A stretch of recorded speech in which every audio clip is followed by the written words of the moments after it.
ಒಂದಂದ್ರೆ ಇದರಲ್ಲಿ ನನಗೆ ಲಾಭ ಕಂಡಿತು. ಆಮೇಲೆ ನಾನು ಫಾರ್ಮರ್ಸ್ ಹತ್ರ ಆಗಲಿ, ಆಮೇಲೆ ಕೆಲವೊಂದು ಕಡೆ ಹೋಗಿದ್ದೆ ನಾನು. ನಮ್ಮ ಬೆಳಗಾಂ ಡಿಸ್ಟಿಕ್ನಲ್ಲಿ, ನಮ್ಮ ಬೆಳಗಾಂ ಜಿಲ್ಲೆಯಲ್ಲಿ ಅತಿ ಕಡಿಮೆ ಮೀನುಗಾರಿಕೆ ಸಾಗಾಣಿಕೆ ಮಾಡಿದ್ದಾರೆ ರೈತರು. ಅದ್ರ ಸಲುವಾಗಿ ನಾನು ಮೀನುಗಾರಿಕೆಯನ್ನು ನಾನು ಚೂಸ್ ಮಾಡ್ಕೊಂಡೆ. ಆಮೇಲೆ ಮಾರ್ಕೆಟಿಂಗ್ ಆಗಲಿ, ಆಮೇಲೆ ನಾನು ಒಂದೂವರೆ ವರ್ಷ ನಾನು ಇದ್ರ ಬಗ್ಗೆ ಟ್ರೈನಿಂಗ್ ಆಗಲಿ, ಕ್ಲಾಸಸ್ ಆಗಲಿ, ಆಮೇಲೆ ಕೆಲವೊಂದು ಕಡೆ ಆಂಧ್ರದಲ್ಲಿ, ವಿಜಯವಾಡ, ನಂತರ ಹೈದರಾಬಾದ್ನಲ್ಲಿ, ತುಮಕೂರು, ಮಂಡ್ಯ ಈ ಥರ ಎಲ್ಲ ಫಾರ್ಮರ್ಸ್ ಹತ್ರ ನಾನೆಲ್ಲ ಗೈಡ್ಲೈನ್ಸ್ ತೊಗೊಂಡೆ. ಅವ್ರ ಹತ್ರ ಗೈಡ್ಲೈನ್ಸ್ ತೊಗೊಂಡು ನಂತರ ನಾನು ಇದು ಮೀನುಗಾರಿಕೆ ಒಳ್ಳೆಯ ಲಾಭ ಇದೆ ಅಂತ ತಿಳ್ಕಿಸಿ ನಾನು ಅಂದ್ಕೊಂಡು ಇದರಲ್ಲಿ ನಾನು ಕೈ ತೊಡಗಿದೆ ಅಂತ ಹೇಳ್ತೀನಿ. ನಂದು ಗ್ರ್ಯಾಜುಯೇಷನ್ ಆಗಿದ್ದು BA ಪದವಿ. ಆಮೇಲೆ ನಂತರ ನಾನು ಆರ್ಮಿ ಟ್ರೈ ಮಾಡ್ತಿದ್ದೆ. ಆರ್ಮಿದಲ್ಲಿ ನನಗೆ ಕೈ ಕೂಡಲಿಲ್ಲ.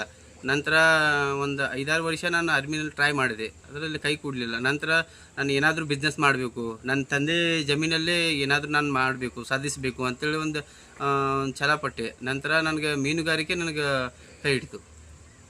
ನಮ್ಮ ಈ ಯುವ ಪೀಳಿಗೆಗೆ ಹೇಳಿಕೆ ಇಷ್ಟಪಡ್ತೀನಿ, ನೀವು ಕೂಡ ಯಾವುದೋ ಒಂದು ಉದ್ಯೋಗನ ಮಾಡಿ ಅಂತ ನಾನು ಹೇಳಿಕ್ಕೆ ಇಷ್ಟಪಡ್ತೀನಿ.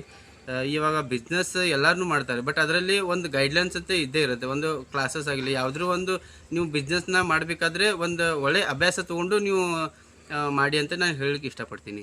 ನಂತರ ಇವಾಗ ನಂದು ಈಗ ಮೀನುಗಾರಿಕೆ ನಾನು ಮಾಡಿದ್ದೀನಿ. ಇವಾಗ ಇದಕ್ಕೆ ಮಾರ್ಕೆಟಿಂಗ್ದಾಗಿಲಿ ರೀ, ಮಾರ್ಕೆಟಿಂಗು ಇದಕ್ಕೆ ಜಾಸ್ತಿ ಬೇಡಿಕೆ ಬಂದುಬಿಟ್ಟು ಹೈದರಾಬಾದ್ಗೆ ಜಾಸ್ತಿ ಬೇಡಿಕೆ ಇದೆ ಮರಲ್ ಅಂತ ಹೇಳ್ಕೇಸಿ. ದೇಶದ